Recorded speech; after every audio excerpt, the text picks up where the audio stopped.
بسم اللہ الرحمن الرحیم۔ السلام علیکم ورحمۃ اللہ وبرکاتہ۔ ان الحمد للہ نحمده ونستعینه ونستغفره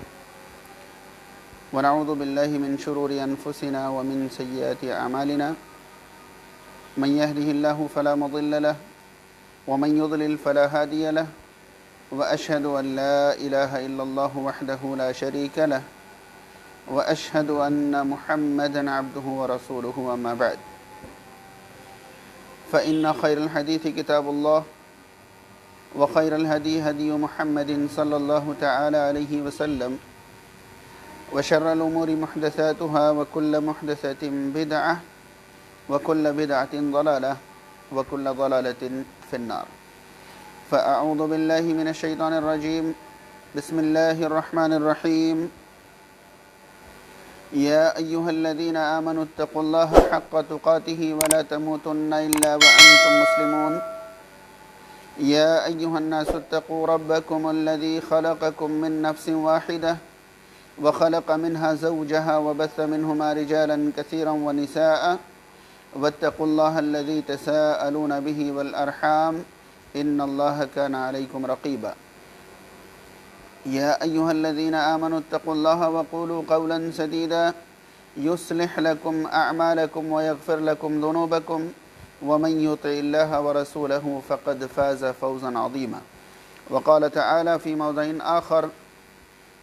يا أيها الذين آمنوا لا تلهكم أموالكم ولا أولادكم عن ذكر الله، ومن يفعل ذلك فأولئك هم الخاسرون۔ محترم ناظرین کرام، رمضان کا مہینہ تیزی کے ساتھ رواں دواں ہے۔ ہم اور آپ تقریباً رمضان کے آخری عشرے میں داخل ہونے ہی والے ہیں۔ رمضان کا آخری عشرہ اس سال پوری دنیا میں بالکل الگ ہی انداز کا آخری عشرہ یا الگ ہی انداز کا پورا رمضان ہمارا گزر رہا ہے اور گزرے گا۔ فی الحال ہمارے ملک میں مئی کی 17ویں تاریخ تک مکمل تالہ بندی یعنی لاک ڈاؤن کا اعلان کیا گیا ہے۔ ممکن ہے کہ 17 مئی کے بعد بھی یہ سلسلہ اور آگے بڑھ جائے اور پھر اسی طرح ہمارا یہ مکمل رمضان گزر جائے۔ سامعین کرام، آج کے اس مختصر سی گفتگو میں ہم اور آپ یہ جاننے کی کوشش کریں گے کہ موجودہ حالات میں یعنی لاک ڈاؤن کی حالت میں ہم اور آپ آخری عشرہ کس طرح گزاریں، ہمارا آخری عشرہ کیسے گزرے تاکہ ہم اور آپ اس عشرے سے مکمل مالا مال ہو سکیں، بھرپور مستفید ہو سکیں۔ حاضرین، لاک ڈاؤن کا مطلب یہ ہوتا ہے کہ ہم اور آپ ہر طرح کے کام کاج سے بالکل فری ہیں، آزاد ہیں، اور ہم تمام لوگوں کو اس وقت بہت زیادہ فرصتیں ملی ہوئی ہیں۔ اگر ہم اور آپ قرآن و حدیث میں فرصت کے لمحات سے متعلق کچھ مطالعہ کرنا چاہیں، کچھ دیکھنا چاہیں، تو آپ پائیں گے کہ قرآن مجید نے فرصت کے لمحات کے بارے میں بھی ہماری رہنمائی فرمائی ہے اور ہمیں اس سے متعلق کئی تعلیمات قرآن مجید دیتا ہے۔ سب سے پہلے قرآن مجید کی وہ مکمل صورت ہمارے ذہن و دماغ میں ہو: والعصر ان الانسان لفی خسر الا الذین آمنوا وعملوا الصالحات وتواصوا بالحق وتواصوا بالصبر۔ والعصر کے ذریعے اللہ رب العالمین نے قسم اٹھائی ہے، قسم ہے زمانے کی۔ ان الانسان لفی خسر، بلا شبہ انسان خسارے میں ہے، نقصان میں ہے۔ ان الانسان لفی خسر، انسان خسارے میں ہے، نقصان میں ہے، یعنی تمام کے تمام انسان نقصان میں ہے۔ الا الذین آمنوا وعملوا الصالحات وتواصوا بالحق وتواصوا بالصبر، 4 قسم کے کام جو کر لے یا 4 چیزیں جس کے اندر آ جائے وہ نقصان سے بچا ہوا ہے، ورنہ سبھی نقصان میں۔ تفصیل کا موقع اس صورت سے متعلق نہیں ہے، میں صرف اشارہ کرنا چاہتا تھا۔ رب تعالیٰ نے ان تمام کو نقصان میں بتایا، خسارے میں بتایا، جو لوگ اپنی عمر کو ان 4 چیزوں کے بنا یا ان 4 میں سے کسی چیز کے بنا گزار لیتے ہیں۔ اللہ پر ایمان مضبوط ہو، اعمال صالحہ مکمل طور پر ہم انجام دیں،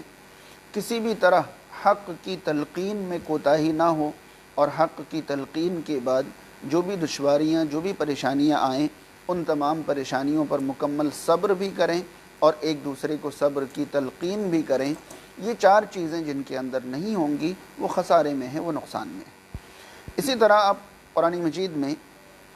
سورۃ المنافقون کی 9ویں آیت پڑھیں تو آپ کو ملے گا، اللہ رب العالمین نے ارشاد فرمایا، یا ایھا الذین آمنوا لا تلہکم اموالکم ولا اولادکم عن ذکر اللہ ومن یفعل ذلک فاولئک هم الخاسرون۔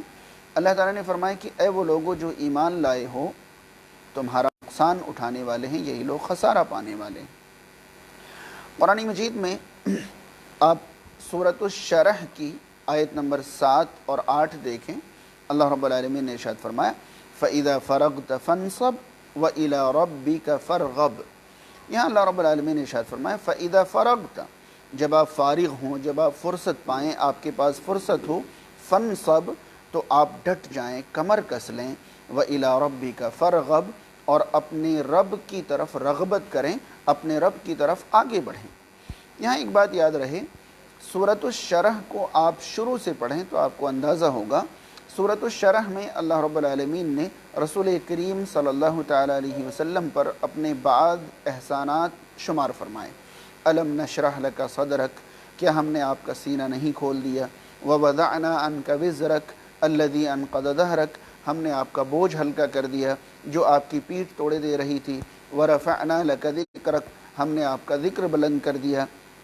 فَإِنَّ مَعَ الْعُسْرِ يُسْرًا، إِنَّ مَعَ الْعُسْرِ يُسْرًا کے بعد اللہ رب العالمین فرماتا ہے فَإِذَا فَرَغْتَ فَانْصَبْ، جب آپ فارغ ہوں، جب آپ فرصت پائیں تو فَانْصَبْ، تو آپ ڈٹ جائیں، آپ کمر کس لیں، خوب محنت کریں،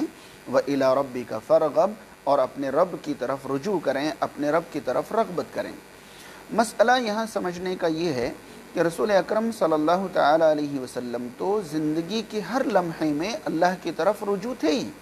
اس کے باوجود اللہ تعالیٰ نے فرمایا کہ جب آپ فارغ ہوں تو اللہ کی طرف رجوع کریں۔ مطلب یہ کہ آپ اپنی زندگی میں جو دعوتی مشن پر ہوتے ہیں، ان تمام مشن میں کوئی نہ کوئی آپ کے ساتھ ہوتا ہے۔ کہیں آپ لوگوں کو دین سمجھا رہے ہیں، کہیں آپ نماز قائم کرا رہے ہیں، کہیں آپ خطبات و دروس کر رہے ہیں۔ ان تمام کاموں میں اگرچہ یہ سارے کام اللہ رب العالمین کو راضی کرنے کے لیے ہی ہیں، لیکن ان تمام کاموں میں کہیں نہ کہیں عوام الناس اور لوگ آپ کے ساتھ شامل ہیں۔ جب آپ ان کاموں سے فارغ ہوں تو پھر آپ تنہائی میں اللہ رب العالمین کے ساتھ تعلق قائم کریں، کچھ ایسے کام کریں جس میں آپ کا تعلق آپ کے رب سے ہو اور اس میں عوام یعنی کوئی بھی جڑا ہوا نہ ہو۔ آپ تنہائی میں اللہ رب العالمین کی طرف رجوع کریں۔ اگر ہم اور آپ ان تمام چیزوں کے ساتھ ساتھ کچھ احادیث اپنے سامنے رکھیں تو ہم پائیں گے کہ رسول اکرم صلی اللہ علیہ وسلم نے صحیح مسلم کی ایک حدیث کے مطابق ارشاد فرمایا، نعمتان مغبون فیہما کثیر من الناس، الصحۃ والفراغ۔ 2 نعمتیں ایسی ہیں جن میں اکثر لوگ نقصان میں ہیں، اکثر لوگ گھاٹے میں ہیں، یعنی اکثر لوگ ان دونوں نعمتوں سے اتنا فائدہ نہیں اٹھا پا رہے ہیں جتنا فائدہ ہونا چاہیے تھا، جتنا فائدہ یہ اٹھا سکتے تھے۔ رسول اکرم صلی اللہ علیہ وسلم نے فرمایا الصحۃ والفراغ، صحت مندی اور فرصت، یعنی فرصت کے لمحات جو انسان کو ملے ہوتے ہیں، فرصت کے لمحات سے وہ اتنے فائدہ نہیں اٹھا پاتا ہے جتنا کہ اٹھایا جانا چاہیے، ساتھ ہی صحت سے وہ اتنا فائدہ نہیں اٹھا پاتا ہے جتنا اسے فائدہ اٹھانا چاہیے۔ اب چونکہ ہمارا ملک اس وقت لاک ڈاؤن میں ہے، تالہ بندی میں ہے، سارے کام کاج ٹھپ پڑے ہوئے ہیں، ساری چیزیں بند ہیں، تو اس وقت ہمارے پاس وقت ہی وقت ہے، فرصت ہی فرصت ہے۔ اس بار آخری عشرہ جب ہمارے سامنے آئے تو ہم آخری عشرے کے بارے میں ابھی سے کچھ ارادہ کر کے بیٹھیں، کچھ نیت کر کے رکھیں، کچھ عزم مصمم کر لیں کہ اس بار آخری عشرہ کم سے کم ہماری زندگی میں پہلی بار ایسا موقع لے کر آیا ہے کہ ہم اس قدر عبادتیں کر سکتے ہیں جتنی عبادتیں ہم آج تک نہیں کر پائے تھے۔ ہر بار ہمارے ساتھ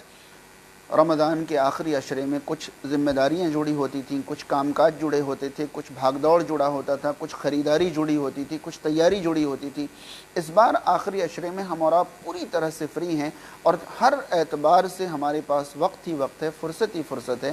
ان فرصتوں کو، اس وقت کو ہم کس طرح بہترین کام میں لگا سکتے ہیں، کس طرح ہم بہت اچھے سے استعمال میں لا سکتے ہیں، اس کے لیے ہمیں قرآن و سنت کی روشنی میں رمضان کے آخری عشرے سے متعلق چند ہدایات، چند نصیحتیں اپنے ذہن میں رکھنی چاہیے۔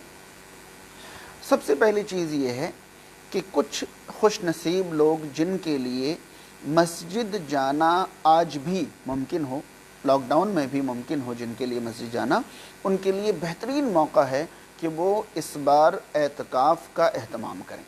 یاد رہے اعتکاف کے بارے میں کچھ چیزیں ہمارے ذہن میں ہو۔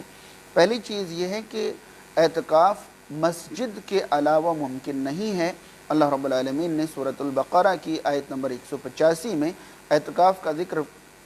کرتے ہوئے ارشاد فرمایا وَلَا تُبَاشِرُوهُنَّ وَأَنْتُمْ عَاكِفُونَ فِي الْمَسَاجِدِ، جب آپ مساجد میں معتکف ہوں، اعتکاف میں ہوں، تو آپ اپنی بیویوں سے مباشرت نہ کریں، ہم بستری نہ کریں۔ اس آیت میں اللہ رب العالمین نے اعتکاف کے ساتھ مسجد کا ذکر فرمایا ہے۔ اعتکاف کے لیے مسجد شرط ہیں، مسجد کے علاوہ اور کہیں اعتکاف نہیں کیا جا سکتا۔ ابھی جہاں سے میں بول رہا ہوں، رامپور یو پی میں، الحمدللہ ابھی بھی تمام مساجد میں 5 لوگوں کے جانے کی اور عبادت کرنے کی اجازت ہے۔ تو کم سے کم اس وقت ہمارے شہر میں 5 لوگ ایک مسجد میں اعتکاف کر سکتے ہیں، اور وہی اعتکاف کرنے والے آخری عشرے میں مصلی بھی ہو جائیں گے اور معتکف بھی ہو جائیں گے انشاءاللہ۔ اس بار کچھ ایسے لوگوں کو اعتکاف کا موقع ہے جو اپنی زندگی کی جائز ذمہ داریوں کی وجہ سے کبھی اعتکاف نہیں کر پائے تھے۔ اس بار ان کے لیے شاندار موقع ہے کہ وہ بھی، چونکہ کوئی ذمہ داری نہیں ہے، لہذا وہ اعتکاف کر کے آخری عشرے کا بہترین اور سب سے زیادہ فائدہ اٹھائیں۔ یاد رکھیے آخری عشرے کا سب سے بہترین فائدہ اٹھانے کے لیے اعتکاف سے بہتر اور کوئی ذریعہ نہیں ہے۔ اعتکاف کے بارے میں موجودہ وقت میں بعض لوگ یہ بھی کہیں کہ چونکہ لاک ڈاؤن ہے، مساجد بند ہیں، مساجد میں جانا ممکن نہیں ہے، لہذا اس وقت گھروں میں اعتکاف کیا جا سکتا ہے۔ تو یاد رہے مرد ہو یا عورت، اعتکاف کے لیے مسجد شرط ہے۔ اس وقت بھی گھروں میں اعتکاف ممکن نہیں ہے۔ اگر مسجد میں جانا ممکن نہ ہو تو آخری عشرے میں کثرت سے عبادات کریں، لیکن اعتکاف کی نیت سے گھر کے کسی کونے میں اپنے آپ کو قید نہ کر لیں، اپنے آپ کو بند نہ کر لیں۔ لہذا جن کے لیے بھی اس وقت مسجد میں جانا ممکن ہو وہ ارادہ کریں، وہ نیت کریں کہ انشاءاللہ یہ آخری عشرہ ہمارا 21ویں سے آخری مہینے تک انشاءاللہ ہم اور آپ اعتکاف میں گزاریں گے اگر ہمارے لیے مسجد جانا ممکن ہوا، اور اگر مسجد جانا ممکن نہیں ہوا تو آخری عشرے کو ہم کثرتی عبادات میں گزاریں گے انشاءاللہ۔ اس قدر عبادات کریں گے کہ ہمیں یہ محسوس ہونے لگے گا کہ اگر ہم مسجد میں اعتکاف میں بھی ہوتے تو اتنی عبادت کرتے، اتنی عبادت ہم اور آپ کریں گے انشاءاللہ اگر مسجد جانا ممکن نہ ہوا تو۔ یہاں ایک بات اور ذہن میں رہے، اعتکاف مسجد میں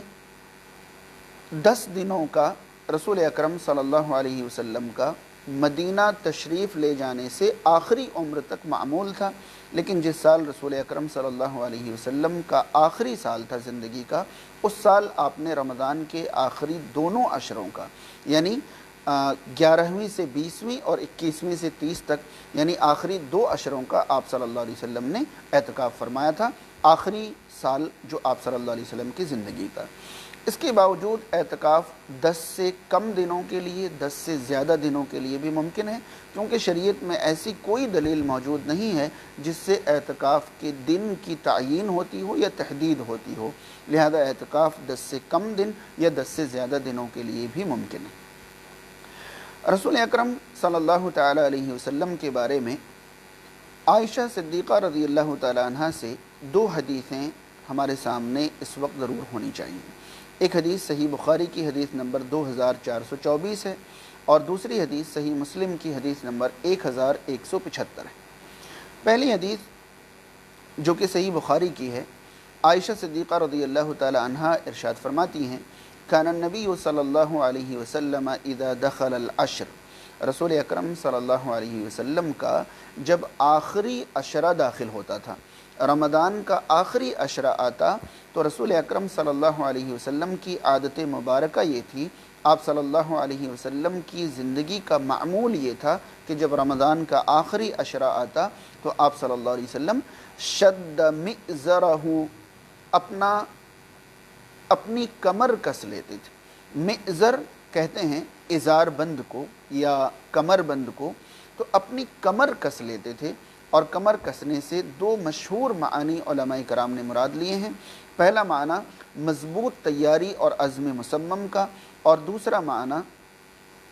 تمام دنیاوی لذتوں سے علیحدہ ہو جانے کا۔ یہ دونوں معانی علماء کرام نے شد مئزرہ سے لیے ہیں۔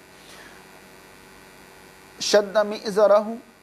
کمر کس لیتے تھے، وَأَحْيَا لَيْلَهُ اور راتوں کو زندہ فرماتے تھے۔ راتوں کو زندہ فرماتے تھے یعنی راتوں کو بیدار رہتے تھے۔ وَأَيْقَظَ أَهْلَهُ اور اپنے گھر والوں کو بھی بیدار فرماتے تھے، یعنی پورا آخری عشرہ، پورا 10 دن، رمضان کے آخری 10 دن آپ صلی اللہ علیہ وسلم کمر کس لیتے تھے، چاق و چوبند رہتے، مستعد رہتے، 1 منٹ بھی ضائع نہ ہو، 1 منٹ بھی برباد نہ ہو، اس طرح آپ صلی اللہ علیہ وسلم مستعد رہتے تھے، چاق و چوبند رہتے، خود بھی پوری رات بیدار رہتے، اور آپ اپنے اہل کو بھی، اپنی ازواج مطہرات کو بھی راتوں کو بیدار فرماتے تھے۔ یہ حدیث صحیح بخاری کی 2424 ہے۔ صحیح مسلم کے اندر عائشہ صدیقہ رضی اللہ تعالیٰ عنہ سے حدیث اس طرح مروی ہے، کان رسول اللہ صلی اللہ علیہ وسلم یجتہد فی العشر الاواخر ما لا یجتہد فی غیرہ، کہ رسول اکرم صلی اللہ تعالی علیہ وسلم رمضان کے آخری عشرے میں جو محنت فرماتے تھے وہ رمضان کے آخری عشرے کے علاوہ کبھی بھی نہ فرماتے تھے۔ یعنی آپ کی زندگی میں سال کے تمام دن کی محنت ایک طرف اور رمضان کے آخری عشرے کی محنت ایک طرف ہوتی تھی۔ رمضان کے آخری عشرے میں آپ عبادات میں اس قدر محنت فرماتے تھے، اس قدر شدت اختیار فرما جاتے تھے، جس قدر محنت آپ رمضان کے ان 10 دنوں کے علاوہ اور کسی دن میں نہ فرماتے تھے۔ حاضرین، محسوس کریں، جب رمضان کا آخری عشرہ آتا ہے تو رمضان کے آخری عشرے میں وہ لیلۃ القدر کا نصیب ہونا، یہ ایک بہت بڑی خوشخبری اور بہت عظیم خوشخبری لے کر آتا ہے کہ اب یہ آخری عشرہ آیا ہے، اس کی بے جوڑ راتوں میں ہم قدر کی راتوں کی تلاش کریں گے۔ آخری عشرہ آیا ہے، اس کا مطلب ہمارے سامنے ایک غم کی خبر بھی لے کر آیا ہے کہ اب یہ مہینہ بہت جلدی ہم سے رخصت والا ہے، رخصت ہونے والا ہے۔ اب بہت دنوں تک یہ مہینہ ہمارے ساتھ نہیں رہے گا، بلکہ جلد ہی یہ مہینہ ہم سے رخصت ہونے والا ہے۔ آخری عشرہ یہ پیغام بھی لے کر آتا ہے۔ لہذا رسول اکرم صلی اللہ علیہ وسلم رمضان کے آخری عشرے میں اعتکاف فرماتے، راتوں کو بیدار رہتے، کمر کس لیتے تھے، اور اپنے گھر والوں کو بھی بیدار فرماتے ہوئے اس قدر محنت کرتے تھے کہ اتنی محنت آپ صلی اللہ علیہ وسلم رمضان کے آخری عشرے کے علاوہ اور کبھی نہیں فرماتے۔ رمضان کے آخری عشرے میں ہم اور آپ کیا کریں؟ اگر ہم اعتکاف کی نیت کر رہے ہیں اور اعتکاف میں جا رہے ہیں تو ہمارے لیے کچھ مسائل ہیں کہ اعتکاف کے لیے ہم 20 رمضان گزار کر 21ویں رات کو ہم مسجد میں داخل ہو جائیں گے، رات بھر مسلمانوں کے ساتھ عبادت کریں گے، اور 21ویں رات گزار کر فجر کی نماز کے بعد جو ہمارا خیمہ بنا ہوگا ہم اس خیمے میں داخل ہو جائیں گے۔ اس کے بعد ہم مسجد سے کسی بھی غیر ضروری کام کے لیے ہرگز باہر نہیں نکلیں گے، اور ضروری کام کے لیے بھی اتنی ہی دیر کے لیے نکلیں گے جتنی دیر میں ہماری وہ ضرورت پوری ہو جائے۔ اس کے علاوہ مسجد کے اندر بھی جس خیمے میں ہم موجود ہوں گے اس خیمے سے بھی غیر ضروری طور پر مسجد میں بھی باہر نہیں نکلیں گے، بلکہ تمام لوگوں سے علیحدہ ہو کر، مسجد میں اعتکاف کرنے والوں سے بھی الگ ہو کر، تنہائی میں خیمے کے اندر موجود ہو کر اللہ رب العالمین کو ہم یاد کرتے رہیں گے، اللہ کی عبادت کرتے رہیں گے۔ اعتکاف میں کوئی مخصوص عبادت اللہ کے رسول صلی اللہ علیہ وسلم سے کرنے کا حکم موجود نہیں ہے، بلکہ رسول اکرم صلی اللہ علیہ وسلم نے اپنی زندگی میں اللہ کو راضی کرنے والے جتنے بھی کام کرنے کے حکم، تعلیم یا ترغیب بیان فرمائی ہیں، وہ تمام کام ہم اعتکاف کی حالت میں کر کے اپنے رب کو راضی کر سکتے ہیں، اللہ رب العالمین کو راضی کر سکتے ہیں۔ خاص طور پر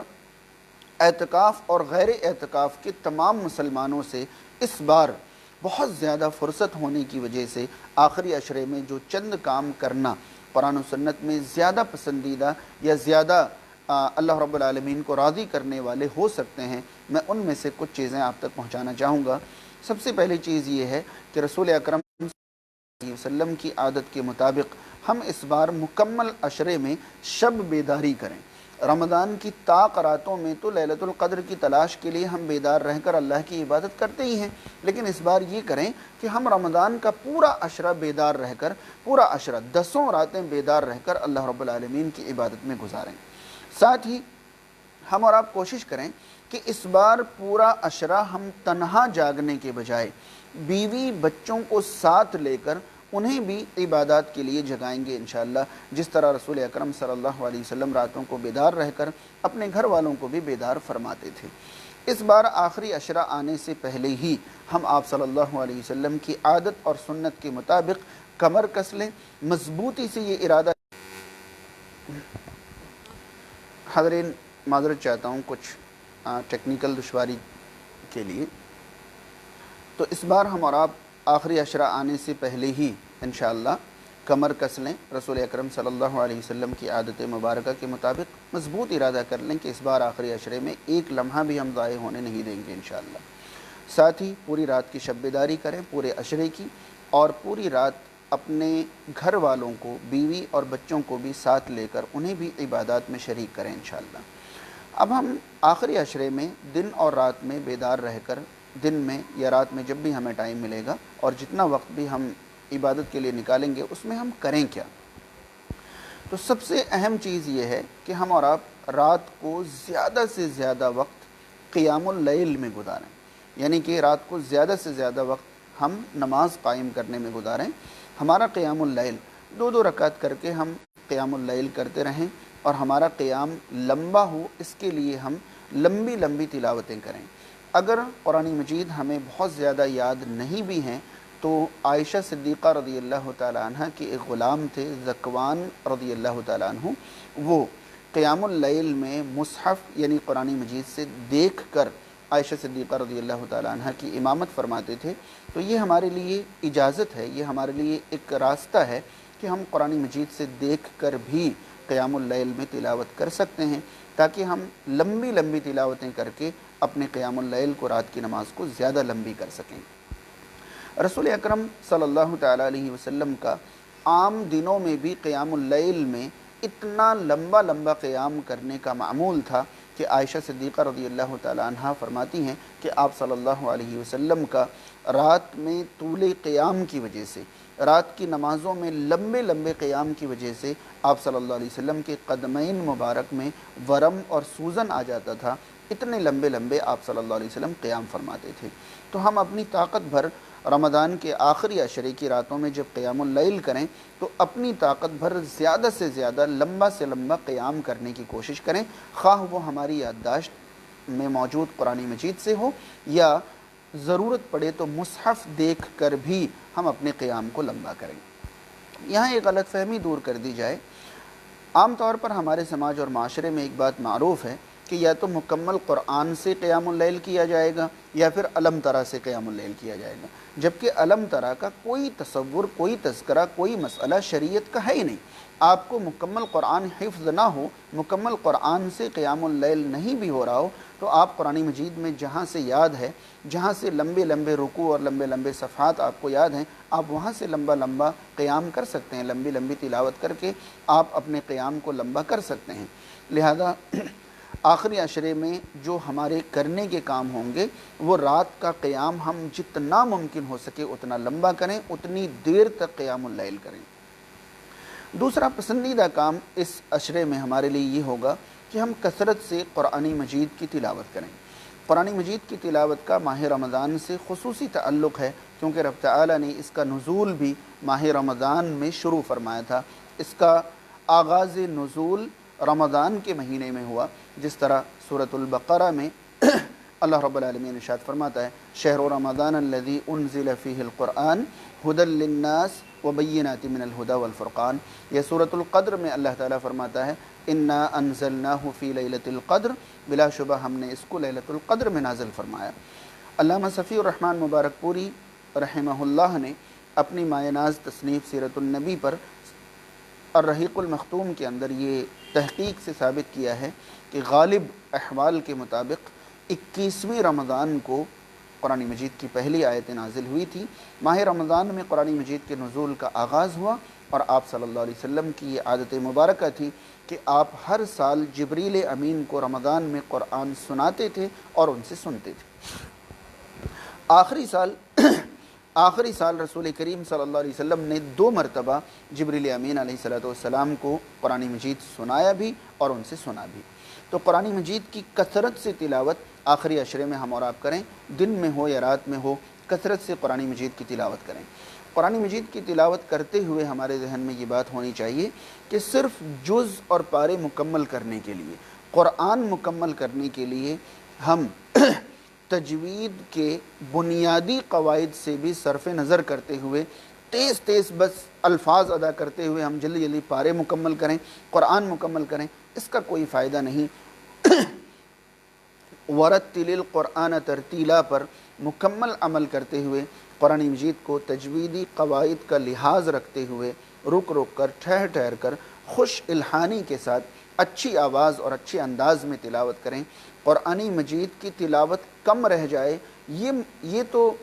قابل قبول ہے، لیکن ہماری کثرتی تلاوت کی وجہ سے اس کی تجویدی قواعد کے ہاتھ پیر ٹوٹ جائیں اور کچھ ادا ہو اور کچھ رہ جائے، یہ بالکل ممکن نہیں ہے، یہ بہتر نہیں ہے۔ لہذا خوبصورت آواز میں درمیانی ترتیل کے ساتھ یعنی حدر میں قرآن مجید کی بہترین تلاوت کریں، جتنا زیادہ موقع ملے قرآن مجید کی تلاوت کریں۔ رمضان کے آخری عشرے میں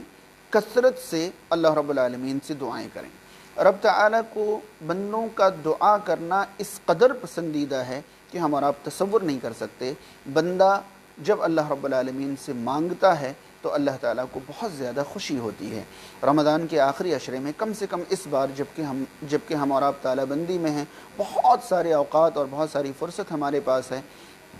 کثرت سے دعا اور استغفار کریں۔ دعا یعنی جو ہماری ضروریات ہیں وہ ہم اللہ سے طلب کریں، استغفار یعنی ہم اللہ رب العالمین سے اپنے گناہوں کی مغفرت طلب کریں۔ دعا کرتے ہوئے آداب دعا کے طور پر یہ ملحوظ رہے کہ جب ہم دعا کریں تو پہلے اللہ رب العالمین کی تعریف حمد و ثنا کریں، پھر رسول اکرم صلی اللہ علیہ وسلم پر درود بھیجیں، اس کے بعد ہم دعا کریں۔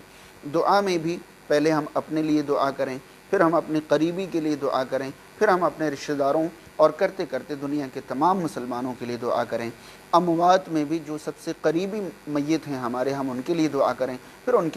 کے بعد اور دنیا کے تمام مسلمان میتوں کے لیے بھی دعا کریں۔ اس طرح دعا کرتے ہوئے اخیر میں ہم دوبارہ اللہ کے رسول صلی اللہ علیہ وسلم پر درود پڑھیں، اللہ کی حمد و ثنا کریں اور آمین پر اپنی دعا ختم کریں۔ یعنی جب ہم دعا ختم کریں تو ہمارا آخری کلمہ آمین ہو، یہ بات ذہن میں رہے۔ استغفار کے لیے ہم اللہ رب العالمین سے اپنے گناہوں کی مغفرت طلب کریں۔ گناہوں کی مغفرت طلب کرنے کے لیے سب سے بہترین کلمات جو رسول اکرم صلی اللہ تعالیٰ علیہ وسلم نے سکھائے ہیں وہ جامع ترمذی کی ایک حدیث کے مطابق استغفر اللہ العظیم الذی لا الہ الا هو الحی القیوم واتوب الیہ۔ یہ استغفار ہم اور آپ یاد کر لیں، یا عام طور پر جو علماء کرام نے بنا کر دیا ہے استغفر اللہ من کل ذنب واتوب الیہ، یا کم سے کم سب سے شارٹ فارم جو ہے استغفر اللہ استغفر اللہ استغفر اللہ، یہ بھی کرتے رہیں۔ یا نہیں ممکن ہو تو اپنی زبان میں اللہ رب العالمین سے اپنے گناہوں کی مغفرت طلب کریں، اے اللہ تو ہمارے گناہوں کی مغفرت فرما، اے اللہ تو ہمیں بخش دے، اے اللہ تو ہماری مغفرت فرما۔ اس طرح بھی کر سکتے ہیں، لیکن سب سے بہترین یہ ہے کہ استغفر اللہ العظیم الذی لا الہ الا هو الحی القیوم واتوب الیہ، یا بعض روایت میں استغفر اللہ الذی لا الہ الا هو الحی القیوم واتوب الیہ۔ کثرت سے دعا کریں، کثرت سے استغفار کریں۔ ساتھ ہی اس بار آخری عشرے میں ہم اور آپ کثرت سے اللہ رب العالمین کا ذکر کریں۔ اللہ رب العالمین کا ذکر کرتے ہوئے یاد رہے کہ رب تعالیٰ کے ذکر میں کچھ کلمات اللہ تعالیٰ کو حد سے زیادہ پسندیدہ ہیں، ان کلمات کا خصوصیت کے ساتھ اہتمام کریں، اور عام طور پر اللہ رب العالمین کے ذکر کی جتنی بھی کلمات اور جتنی بھی چیزیں ہوں گی وہ تمام کیے جا سکتے ہیں۔ مثلاً صحیح مسلم کی ایک حدیث کے مطابق رسول کریم صلی اللہ علیہ وسلم نے ارشاد فرمایا، احب الکلمات الی اللہ اربع لا یضرک بأیہن بدأت۔ اللہ رب العالمین کو سب سے زیادہ پسندیدہ کلمات 4 ہیں، ان چاروں میں سے کسی سے بھی آپ آغاز کریں، کوئی حرج نہیں، کوئی فرق نہیں پڑتا۔ سبحان اللہ، الحمد للہ، ولا الہ الا اللہ، واللہ اکبر۔ آپ پہلے سبحان اللہ کہیں، پہلے الحمدللہ کہیں، پہلے لا الہ الا اللہ کہیں، پہلے اللہ اکبر کہیں، کسی کو آگے کہیں، کسی کو پیچھے کہیں، کوئی فرق نہیں پڑتا۔ یہ 4 کلمات اللہ تعالیٰ کو سب سے زیادہ پسندیدہ ہیں۔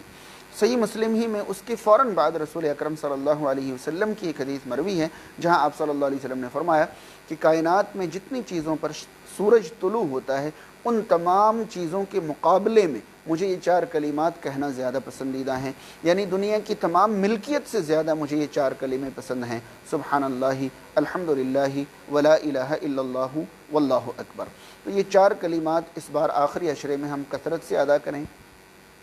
صحیح بخاری کی آخری حدیث ہمارے ذہن میں ہوگی، جس میں رسول اکرم صلی اللہ علیہ وسلم نے فرمایا، کلمتان حبیبتان الی الرحمن ثقیلتان فی المیزان خفیفتان علی اللسان سبحان اللہ وبحمدہ سبحان اللہ العظیم۔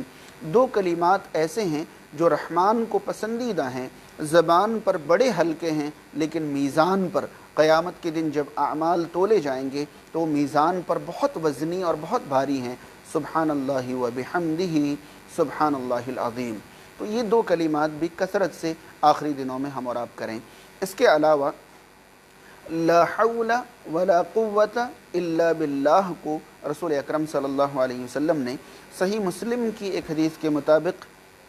جنت کے خزانوں میں سے ایک خزانہ قرار دیا۔ تو ہم اور آپ عام طور پر اللہ رب العالمین کے ذکر کے لیے جو بھی اللہ رب العالمین کو پسندیدہ کلمات ہیں وہ کر سکتے ہیں، لیکن کثرت ذکر میں سبحان اللہ، الحمدللہ، لا الہ الا اللہ، اللہ اکبر، یا پھر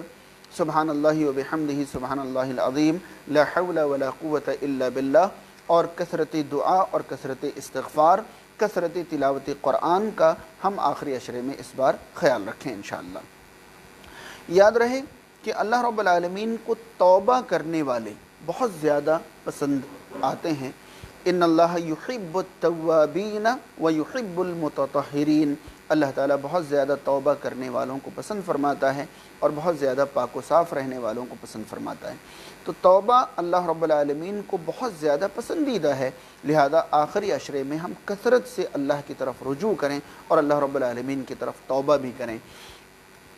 ہماری زندگی میں جانے انجانے جو بھی گناہ ہم سے سرزد ہوئے ہیں، ان تمام گناہوں پر ندامت یعنی شرمندگی کا اظہار کریں، ان تمام گناہوں کو اپنی نادانی اور اپنی بیوقوفی اور کم علمی سمجھیں، ان تمام گناہوں کو ہم تمام لوگ اپنی شرمندگی اور ندامت کا سبب سمجھتے ہوئے اس بار آخری عشرے میں کثرت سے ہم اللہ رب العالمین کی طرف رجوع کریں، توبہ کریں۔ اللہ رب العالمین کو توبہ بہت زیادہ پسند ہے۔ ساتھ ہی ابو داؤد کی ایک حدیث کے مطابق رسول اکرم صلی اللہ علیہ وسلم نے ارشاد فرمایا، الطائب عن الذنب کمن لا ذنب لہ، گناہوں سے توبہ کرنے والا ایسا ہی ہے جیسا کہ اس نے گناہ کیا ہی نہیں۔ تو اس بار آخری عشرے میں ہم کثرت سے توبہ بھی کریں، اللہ کی طرف رجوع بھی ہوں، ہم اپنی زندگی میں کیے گئے گناہوں پر بہت زیادہ نادم اور شرمندہ بھی ہوں۔ ساتھ ہی اس بار آخری عشرے میں ہم اور آپ صدقہ اور خیرات کی طرف بھی، صدقہ کی طرف، اللہ کے راستے میں خرچ کرنے کی طرف بھی خاص طور پر توجہ دیں۔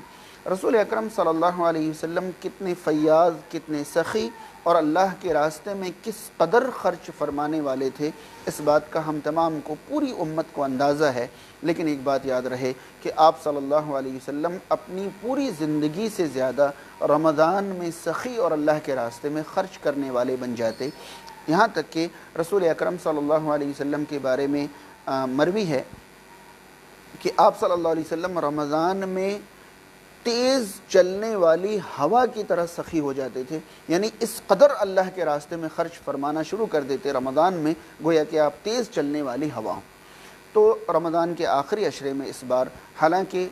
مجھے اور آپ تمام کو بہت اچھی طرح سے اندازہ ہے کہ گزشتہ 2 ماہ سے زیادہ کی مدت گزر گئی، ہم تمام کے کام کاج ٹھپ پڑے ہیں، بند پڑے ہیں، اس کے باوجود اللہ رب العالمین کے راستے میں خرچ کرنا اس وقت بھی ہمیں اور آپ کو نہیں چھوڑنا چاہیے، کیونکہ رسول اکرم صلی اللہ تعالی علیہ وسلم سے ایک مرتبہ یہ پوچھا گیا کہ کون سا صدقہ سب سے زیادہ افضل ہے، تو آپ صلی اللہ علیہ وسلم نے ارشاد فرمایا کہ وہ صدقہ سب سے افضل ہے جو آپ خرچ کرتے ہوئے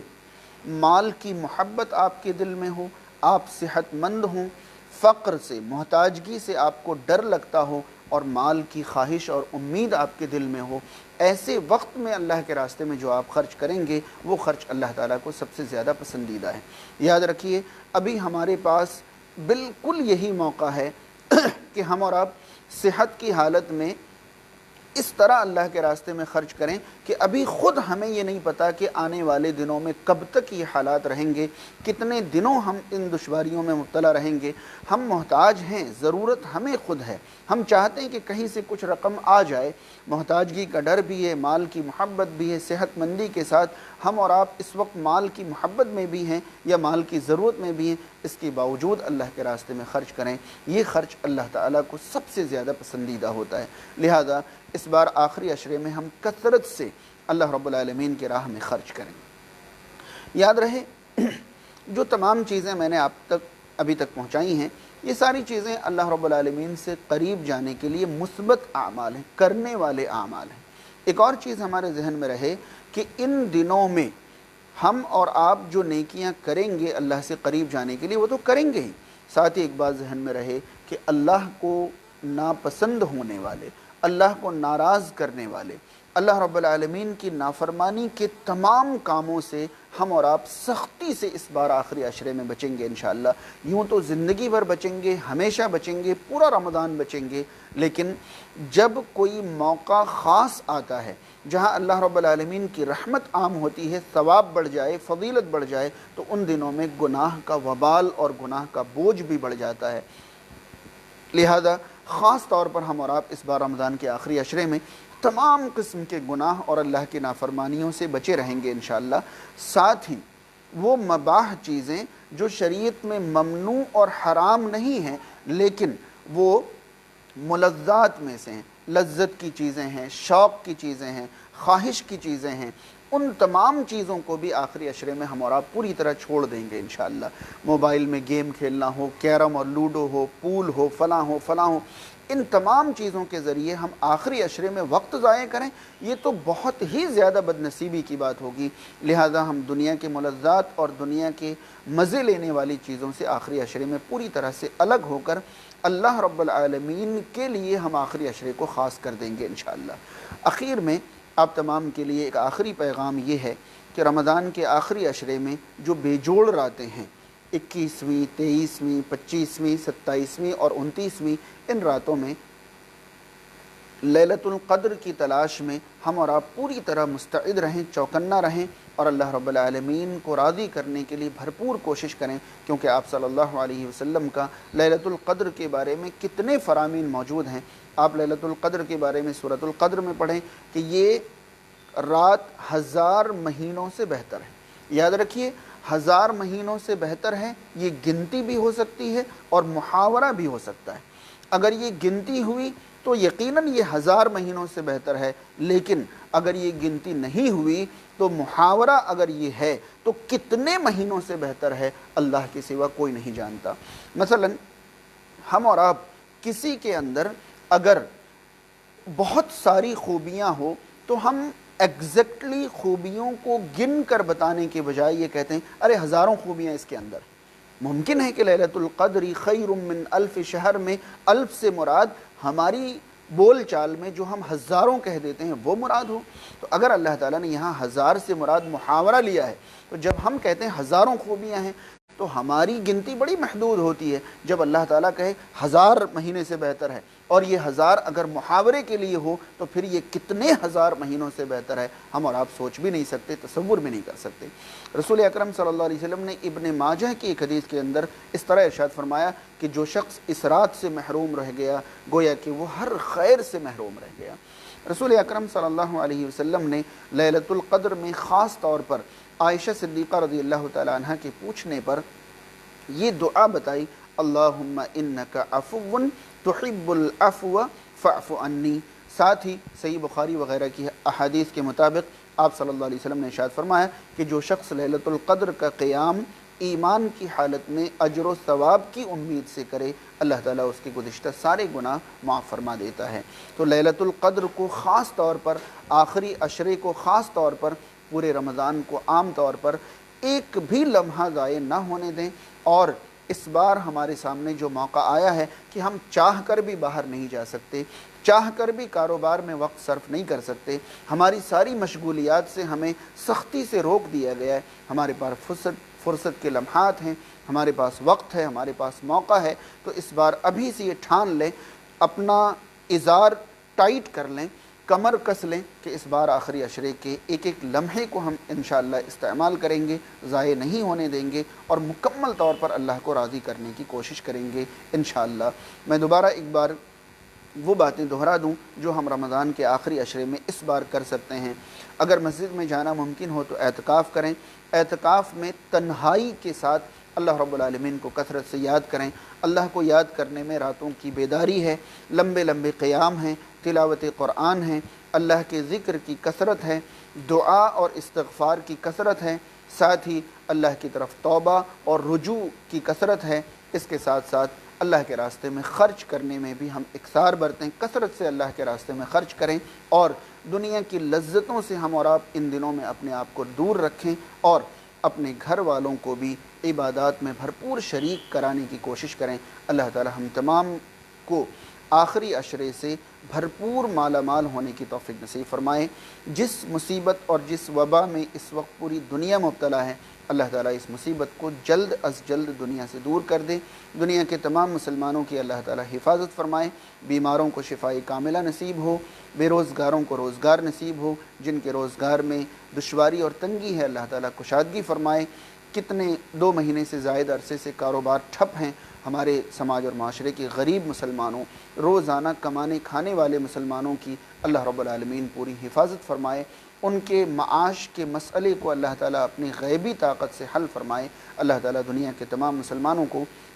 اللہ کو راضی کرنے والے اعمال کرنے کی توفیق نصیب کرے، اللہ کو ناراض کرنے والے کاموں سے مکمل طور پر بچا کر رکھے۔ اقول قولی ھذا استغفر اللہ لی ولکم ولسائر المسلمین والحمد للہ رب العالمین، آمین، والسلام علیکم ورحمۃ اللہ وبرکاتہ۔